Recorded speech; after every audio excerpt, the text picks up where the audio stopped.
I'm back from the US. Yes, girl, the way I went and came back. Last time you guys saw me, I was struggling with my college and everything, but I got into one college. So my Faras couldn't tell that properly, but I got into 10 colleges and I was supposed to make a college decisions reactions video, but of course that never came. It gonna come. It gonna come, period.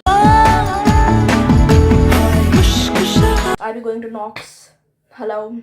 Period. Body tea though. Oh my god. Back to the story. I'll just be doing my makeup while telling you guys my traumatic experiences in the United States. No, cause literally the flying fuck. A lot of good things also happen in the United States. A lot of good positive experiences. My depressed ass only remembers the negative.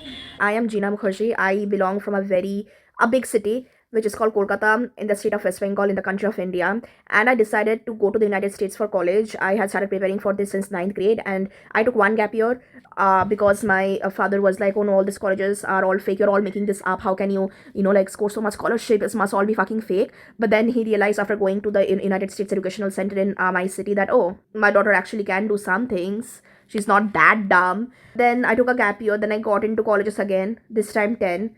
And then I chose the college with the highest financial aid that I got, / the highest scholarship, which was Knox. A little bit of story before I go on a rant as like going there for the first time ever and what happened to me and everything. Got the visa 3 months back. Was on top of the moon, everything was going amazing, everything was going great. Traumatic the journey alone is, like 30 hours travel, 30 plus hours of travel, 2 days of travel if you like combine everything from going out of the house to like you reaching the Chicago. That's my airport, Chicago O'Hare International Airport. It's a huge gigantic airport, and I reached there. And the first time when I reached there, the people are very nice, people are very sweet. The college people, they're all there with like their flags and everything. They provided buses for you to like go to our college. My college is in a village. Also, I forgot to mention that my family friend, like my great aunt's family friend, he came to meet me at the airport. He studies at University of Chicago, an amazing, talented guy. That made me feel like really like supported, like first in a new country. He came to see me. Amazing, awesome dude. My homeboy now. He my homeboy for real. I immediately understood when I saw that we are leaving all like the massive, beautiful, big buildings and we are slowly going into farmland. And I was like, farmland? And then it very quickly I realized that, oh, my college is in a village. So I don't really mention my experience at the airport. For me, immigration line did not take that long. It was just like 5-10 minutes. Thankfully, because my flight was the earliest flight of that day. It was like the 7 a.m. flight. Guys, book early flights. If you're not using Abu Dhabi as the one of the intermediate airports, or if you don't have like pre-approval or something from global whatever, and you have to stand in the immigration line, book the earliest flight, otherwise you're fucked. I'm fucked on the way back because my flight arrives at 6 p.m. Immigration line was very short, but the people were rude at the airport, especially the person who was managing all the suitcases and helping like keep the suitcases. That officer I felt was rude. But yeah, my immigration officer seemed like a pretty chill dude. Cute. Someone bought me Dunkin', someone gave me like free toffees, free candies, someone like got me a handmade bracelet, and all because it was my birthday. And it was very, very sweet. And then I go to my college. I'm freaking the fuck out. That night I arrive in my dorm, I'm looking everywhere and I'm like, even the windows are different. Like I have told this multiple times to people over the call. Windows are fucking different, boss. Everything is different in the United States compared to India. And I'm freaking the fuck out. I call my therapist. My therapist is trying to calm me down. Oh my god, she a real homegirl. She's my bestie for real. She's trying to calm me down. I call one of my friends, Nolan. She's trying to calm me down. She's like, everything is gonna go well. Calm down. You are just there. I haven't slept for like at this point 30 plus hours because I already struggle with insomnia. My mom immediately jumped to crying and I was like, what the fuck have I done? Because I already struggle a lot with mental health. I am like, I shouldn't have taken this massive big decision and I should have just like stayed in Kolkata, stayed in my city. But so absolutely the flying fuck not. It's just my emotional last talking. I am going back. Because Knox had this like huge like 7-day like orientation week or something where activity after activity, and I was feeling very depressed. It's a new country. I don't have anybody in this country. Like even friends. What friends will you make in that? And also to talk about friendship, one of my... She a real homegirl right now. She's Emma. She's my best friend's friend. And we connected mutually through my best friend. And she came to see me like the first... I think the second night that I arrived in the United States. She's so amazing. She's so awesome. And even like back home, like I know a lot of people, but there are very few people I would call my friends. To talk about support back home, I did not really reach out to a lot of people, and even if people are reaching out to me, I was not replying back to them because it was just so much. So the people who I genuinely considered really close to, I was only talking to them, like who I considered very close to me. It's the eye cream that I be using because I be having dark circles with the amount of like depressive shit that has happened to me in the United States. Like I have lost the light behind my eyes. Orientation week passed, still overwhelmed, still really stressed, and I had like a really bad like scratch on my fuck. All of the cream went to my fucking hair. And even during orientation week, I was freaking out as it was. There is this guy I kind of like. Oh my god. Um, he be my friend too. We be talking, right? I be liking him. He doesn't like me back, but I like him a bit. And I called him, and he gonna be like, "Oh, like you can't call me whenever you feel like it. My time is really valuable." And I was like, "Bitch, that hurt me so bad. That just like worsened my mental health."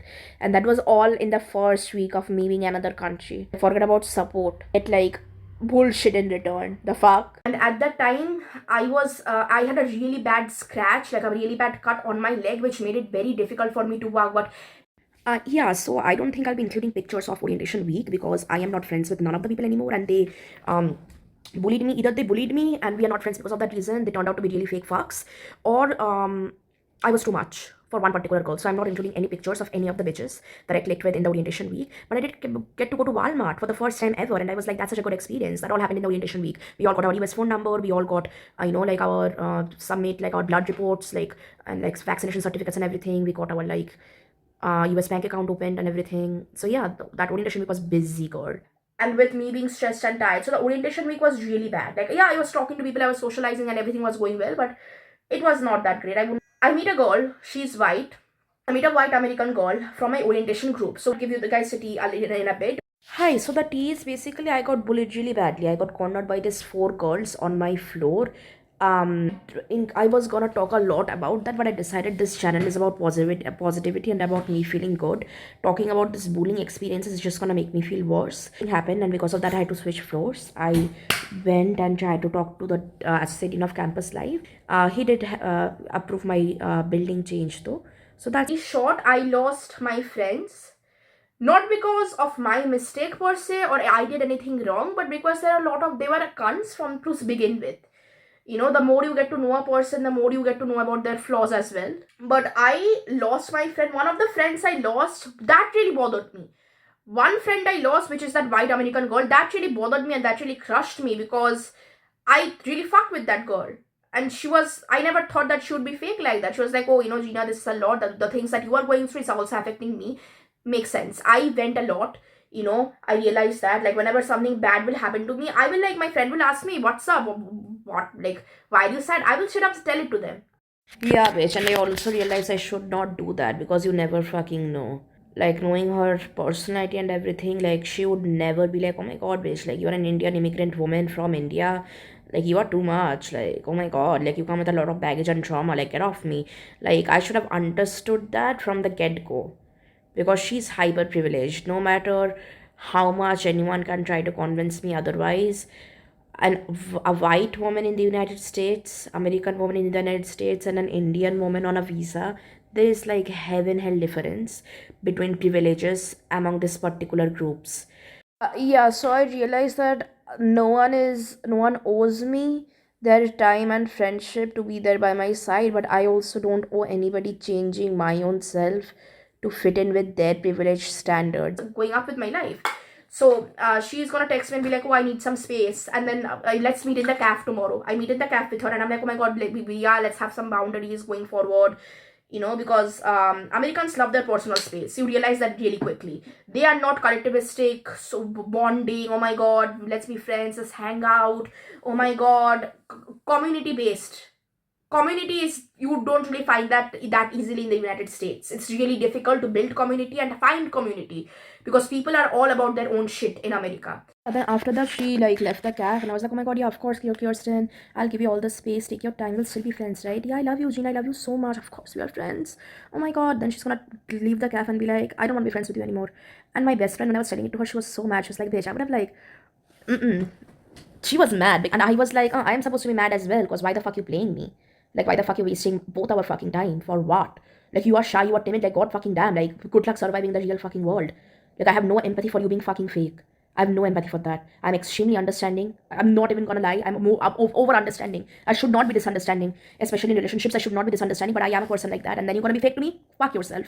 That friendship with Kirsten, that really broke me because I thought that she was there for me. She also showed up for me in multiple.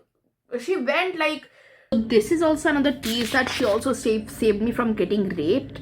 My eye makeup looks horrendous. Please don't look at that right now. But she also saved me from getting raped. I was really drunk, and after this party, and even to like continue about the party scene in the United States, in my college it's not evident at all like that, but in other colleges like party schools or bigger state schools, that shit is like there. But in my college only, like, we will have a party publicized like once a week, only on Saturdays. So I was really drunk after the party, and this guy pretended to help me and Kirsten into back to my dorm, and he was like constantly very insistent. No, I want to stay. I'm not gonna leave. Me and Gina can watch a YouTube video together. He was hitting on Kirsten first, but then when he found out that she has a boyfriend, he was like, oh,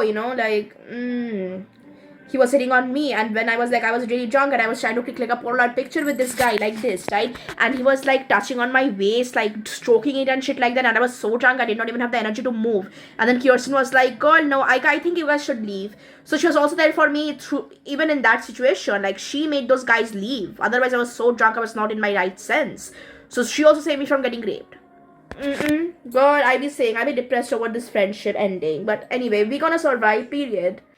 And then after that whole thing, I was like, oh, I'm not gonna go back to the United States. I'm not gonna, go back to college. No, bitch, we're getting that degree. Yes, this is a very fucking privileged stand, because in a foreign country, all I'm struggling with is friendships. That's privileged as fuck. But yeah, like, you can't really share any of these problems to relatives or even to judgmental friends, right? Because they are gonna end up telling you is that, oh, why did you leave then? You should just, I told you. When you left, you were like beating your drums and everything and going, huh? I used to like call my great aunt and burst out crying.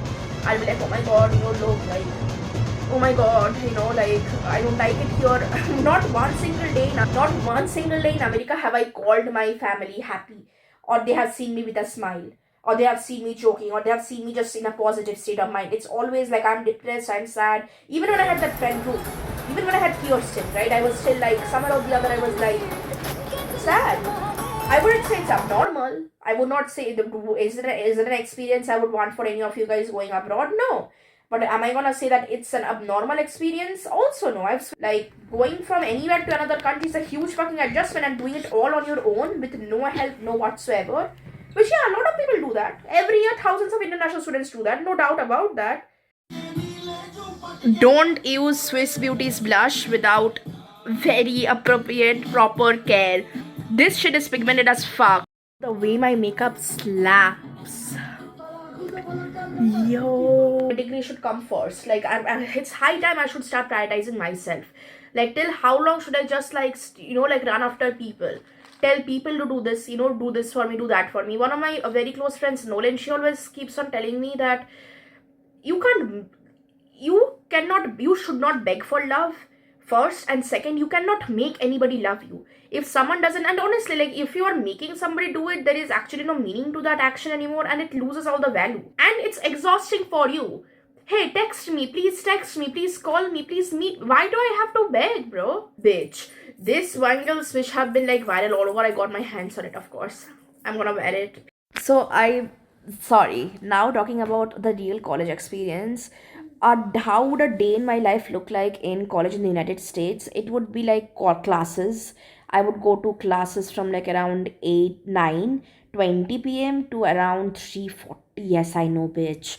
3:40 p.m. And I would have like 3 classes. I would go to the cafe at around like 1 p.m. to have lunch. Then I would go to the last class of the day. Then after that, I would come back, rest for some time, then dress up again to like go to dinner at the cafe, and then I would come back, call my family in the evening or in the night, and then I would like sleep.